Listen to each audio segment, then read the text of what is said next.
দিনে সূর্য উদয়ের সাথে, সাথে আজ আমার ১ম পদক্ষেপ। স্বপ্নটা ছোট ছিল না। সবাই একদিন না একদিন শুরু করে আর আজ আমার সেই দিন। আর জানো তো ভেতরে ভয় উত্তেজনা দুটো একসাথে চলছিল। আর এত এক্সাইটমেন্ট ছিলাম যে সকালে এসে দেখি যারা আমাকে ট্রেনিং করাবে তারাই এসে পৌঁছায়নি। আমি সকাল, সকাল চলে এসেছি।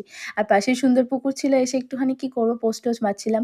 মারতে, মারতে চলে এসছে আমার ট্রেনার তো আমি উঠে গেছি। খুব ভয় করছিল একা, একা। আর আমি আমার হাসব্যান্ডকে ছাড়া কোত্থাও যাই না। আমি ওকে বলছিলাম পেছন, পেছন তুমি আসো আমি যাচ্ছি। তো ১ম দিনের থেকে আজকে আমার 2nd ডে ছিল। একটু বেটার করেছি আমার মনে হলো। সাথে, সাথে ওখান থেকে বাড়ি চলে গেলাম গিয়ে একটু নিজের একটু যত্ন তো করতেই হয়।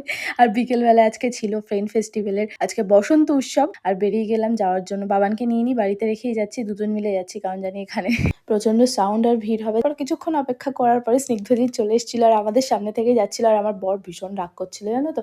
যে আমি ভিআইপি পাস পেয়েও কেন আমি সামনে যাইনি ওর সাথে কেন ফটো-ফটো তুলতে পারতাম। কারণ নিজে ফার্স্ট টাইম নিজের কিছু চেষ্টা করে আমি পাসটা পেয়েছিলাম। কিন্তু আমি না অত ভিড়ের মধ্যে যাওয়ার একদম ইচ্ছে ছিল না। আমার ভালো লাগে না বেশি ভিড়। কিন্তু যেহেতু আমার ইচ্ছে ছিল একটু দেখতে যাওয়ার তো তার জন্য গেছি। কিন্তু কপাল এতটাই খারাপ যে আমি তাড়াতাড়ি যেতে পারিনি। তো মন্টু পাইলটকে মিস করে গেছি। কি আর করব নেক্সট টাইম।